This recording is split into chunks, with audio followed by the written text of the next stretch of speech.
El 3 de 8 d'aquest divendres obre l'edició amb una notícia que interessarà els lectors de Vilafranca perquè, segons ha pogut saber el setmanari, la ciutat tindrà un nou parc. Seran 4.500 metres quadrats situats al barri del Molí d'en Rovira.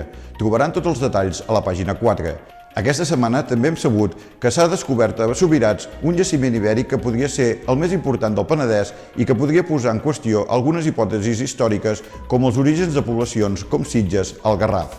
L'edició del Baix Penedès l'obrim amb la fortíssima explosió en una vivenda on s'hi cultivava marihuana clandestinament. Els fets han posat en l'alerta l'Ajuntament de Calafell, que ja ha actuat en diferents fronts. I finalment, expliquem tots els detalls de les mesures que han emprès els veïns de Sant Jaume dels Domenys per contestar l'augment del preu de l'aigua, i és que paguen el doble que fa 3 anys.